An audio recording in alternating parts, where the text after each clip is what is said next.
Hello everyone, कैसे हो आप सभी। उम्मीद करते हैं आप सारे लोग बहुत ज़्यादा अच्छे होंगे। और इतने दिनों बाद इसीलिए वीडियो आ रही थी क्योंकि मेरा दिमाग एकदम ख़राब हो रखा था, बिल्कुल अच्छा नहीं था। और चलो आगे मैंने नीट वाला डे को क्रिएट करने की कोशिश करी है। आई रियली होप आपको बहुत ज़्यादा अच्छी लगी होगी, तो पूरी वीडियो देखिएगा। चलो फिर नीट वाले दिन मैं लेट सोई थी और सुबह 7:30 बजे उठ गई थी। उसके बाद मैंने 12th का रिवीजन स्टार्ट किया था। पूरा 12th की बुक को बहुत अच्छे से रिवाइज़ कर लिया था क्योंकि 11th मैंने 4 तारीख को रिवाइज़ कर ली थी पूरी की पूरी। और 5 को मैंने पूरी 12th क्लास की बायोलॉजी जो भी इम्पोर्टेंट मैंने साइड वाइज लिख रखा था उनको अच्छे से रिवाइज़ किया। सारे डायग्राम अच्छे से देखे, जितना मुझे लग सकता था मैंने वो सारी चीज़ें रिवाइज़ कर ली। हर एक डायग्राम मतलब ऑलमोस्ट पूरी बायो मैंने रिवाइज़ कर ली थी अच्छे से। फिर उसके बाद जो भी एक्स्ट्रा पॉइंट थे उनको भी रिवाइज़ किया।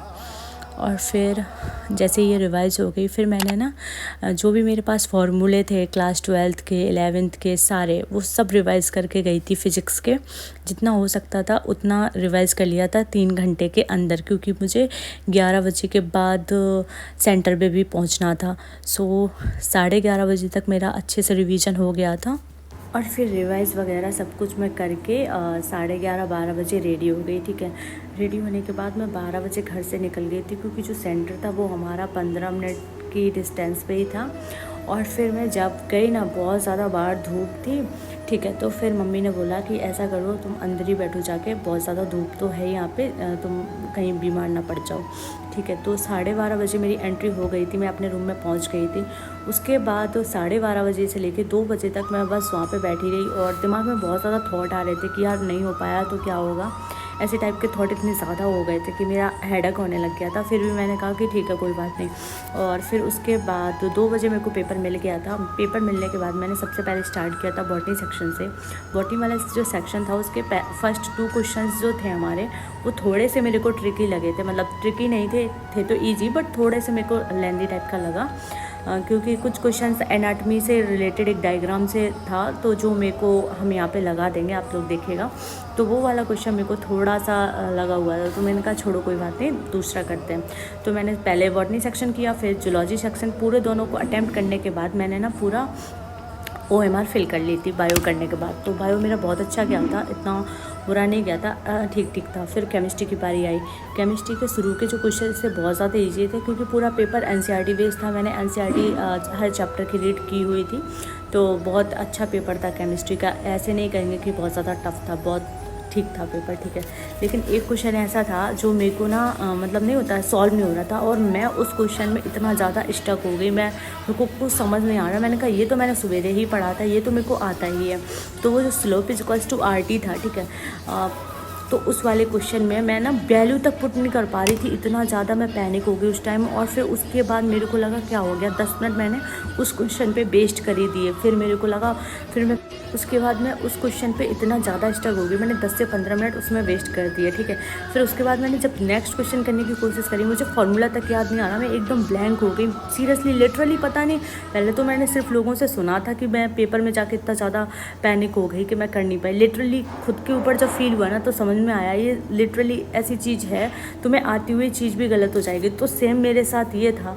और जो भी कोऑर्डिनेशन, कंपाउंड, पी ब्लॉक, जो भी क्वेश्चन थे वो मेरे को बहुत अच्छे से आ गए क्योंकि NCERT मैंने बहुत अच्छे से पढ़ी थी। वो एक क्वेश्चन था slope is equals to RT, उसमें सिर्फ वैल्यू पुट करनी थी, वो तक मेरे को सॉल्व नहीं हो रहा था उस टाइम। इतनी ज़्यादा मेरी कंडीशन ख़राब हो गई। फिर जैसे तैसे मैंने वहीं पे मैं रोने लगी। मेरे को सीरियसली ऐसा लगा कि मेरा पूरा साल बर्बाद हो गया। मैंने इतनी मेहनत करी, बस 3 घंटे ने सब कुछ डिसाइड कर दिया। और फिर उसके बाद मैंने आंसू वगैरह सब कुछ पहुंचने के बाद मैंने कहा जैसा हुआ हो जान दो। फिर मैंने पूरा फिज़िक्स किया, केमिस्ट्री किया, जैसे हो पाया, जितना हो पाया, क्योंकि मुझे इतना ज़्यादा हेडेक होने लग गया था, मुझे लिटरली समझ में नहीं आ रहा था मैं क्या करूं। और फिर पेपर होने के बाद बाहर मेरे पापा खड़े हुए थे, उन्होंने मुझसे पूछा बेटा कैसा गया, तो उनके सामने तो मैंने बोल दिया ठीक है पापा, ज़्यादा मैंने कुछ बोला नहीं। फिर उसके बाद घर पे आने के बाद मैंने मम्मी को देखा और मेरे को अचानक रोना आ गया, मैं बहुत ज़्यादा रोई। सब कुछ हुआ, फिर पेपर चेक किया। पेपर जब चेक किया तो मेरा उतना स्कोर नहीं आ रहा था कि कोई मुझे गवर्नमेंट मेडिकल कॉलेज मिल सके। जब 1 मंथ बचा हुआ था, मेरे बहुत ज़्यादा दिमाग ख़राब हो रखा था, मोटिवेशन नहीं आ रहा था, तो मैंने डेली इसमें टारगेट लिखना स्टार्ट किया। खुद को मोटिवेट करने के लिए कुछ लिखती थी कि बस एंड तक गिव अप नहीं करना है, बस अच्छे से पढ़ना है। सब कुछ किया मैंने कि हाँ गिव अप नहीं करना है, मेहनत करते रहना है। मैंने बहुत मेहनत की, नहीं मिला मुझे उस जितनी मैंने मेहनत करी उतना फल मेरे को नहीं मिला। एंड तक लड़ा है, बस मुझे इसी बात का कोई गिल्ट नहीं है कि मैंने मेहनत नहीं करी है। अब बाकी जो भी होना है, जैसा होना है होके रहेगा। ये 2 मई का है, इसमें मैंने कुछ पढ़ा हुआ था। ये 1 मई का है, ये 30 अप्रैल, मतलब बहुत अच्छे से तैयारी करी हुई थी। बस एंड तक अच्छा नहीं हुआ मेरे साथ। खैर कोई ना, चलो फिर। सो बहुत सारे लोग मुझे बोलते हैं कि BMS ले लो, BDS ले लो, कोई कॉलेज ले लो। यार मैंने इतनी मेहनत MBBS के लिए की थी, वो मुझे मिल नहीं रहा, तो मुझे और कहीं सुकून तो मिलने वाला है नहीं।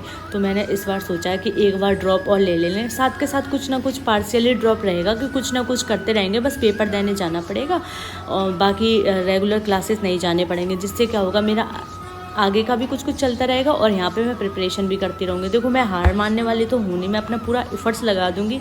इस बार एक बार और अच्छे से तैयारी करूँगी, टेस्ट लगाऊँगी, ऑफलाइन टेस्ट सीरीज, जिससे मैं खुद का देख सकूँ कि मेरे कितनी गलतियाँ हो रही हैं, क्या हो रही हैं। और अब से वीडियो थोड़ी कम आया करेंगी, डेली तो नहीं, अभी तो रेगुलर आएंगी। थोड़े अच्छे चैलेंज लेके आऊँगी, जिससे माइंड थोड़ा मेरा फ्रेश रहे, क्योंकि बहुत पढ़ के ना दिमाग ख़राब हो चुका है। ठीक है, चलो आज की वीडियो में बस इतना ही। मिलते हैं नेक्स्ट वीडियो में। आप लोग भी अच्छे से बताना कैसा गया पेपर। जिनका पेपर ख़राब गया है, अच्छा गया है यार, कोई नहीं, अच्छे गया है उनके लिए तो कॉन्ग्रेचुलेसन। जिनका बुरा गया है यार, ठीक है, जो होता है अच्छे के लिए होता है। आगे चल के हमको पता चलेगा कि हाँ यार अच्छा क्यों होता है। अभी तो हम लोग खुद को ही कोसते कि इतना पढ़े, इतना सब कुछ किए, फिर भी सिलेक्शन नहीं हुआ। बट ठीक है, जो भी भगवान करते अच्छा ही करते हैं।